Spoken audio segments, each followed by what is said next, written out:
Hi everybody, happy crafting. Today we'll be making this little Happy Mother's Day. It's a hang tag, and we'll also be making a little 3x3 note card so that you can see how you can make either one of them. And this is on a little geranium gift that's going to go to my sisters for Mother's Day. So let's get started making this little tag.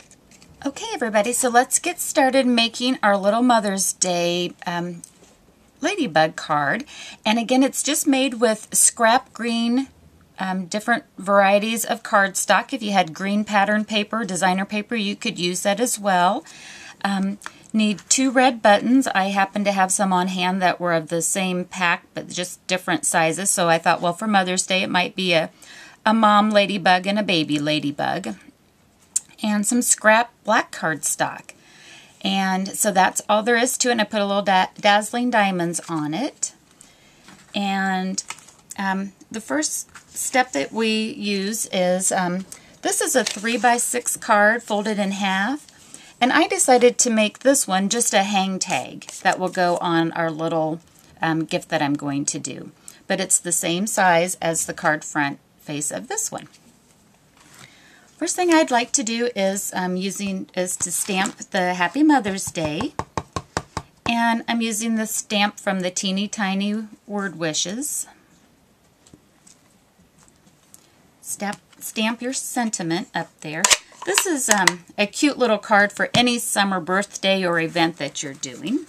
So we've got our sentiment stamped up here, and the next thing that I did is I'm taking just some of my scrap green that I have around, and I think the 3 colors that I'm using today are certainly celery, old olive, and artichoke.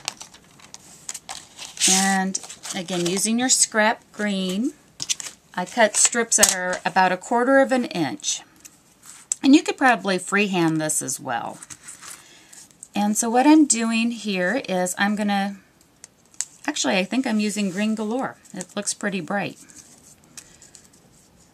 How's that for a change of thought there?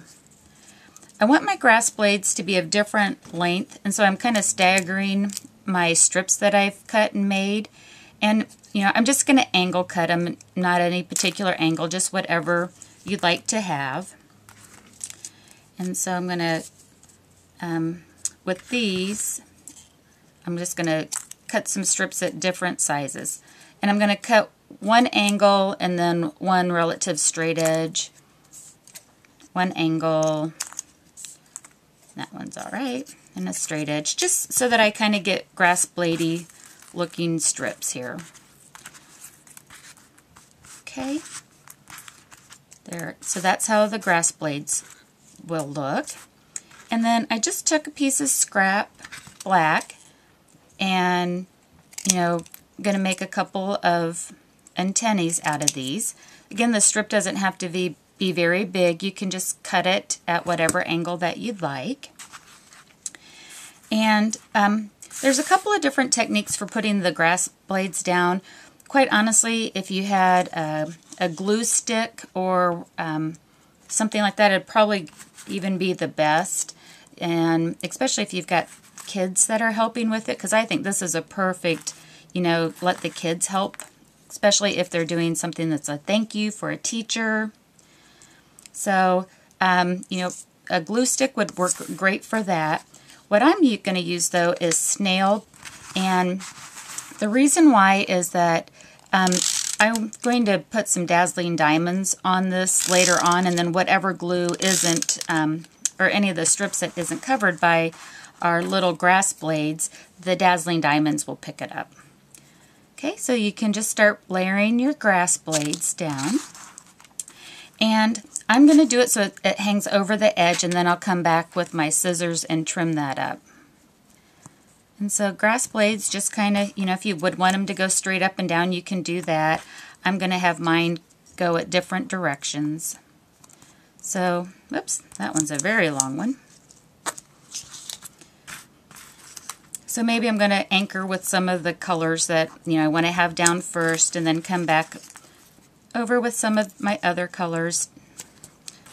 It doesn't have to be, you know, don't don't overthink it. Just kind of, you know, keep playing around with the different strips that you have, and I would just encourage though that you always try to make it go off of the card. And actually, I like this effect that it looks like the grass blades aren't anchored like up on top. It makes it look like maybe it's blowing in the wind. So just whatever you might like for your grass blades. Let's see, I think I'll do one more, maybe about right in there. Okay.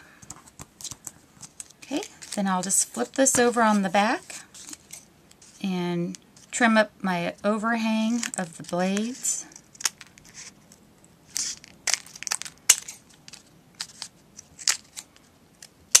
There we go. And with my, let's see, what do I, oh, I know what I wanted to do next is, here's our little antennae, and I'm going to take my little strip and fold them in half so that I get a V. And if you would like to trim down your antennae, now would be a good time, because once it's on there glued, it might be a little difficult to get your scissors down.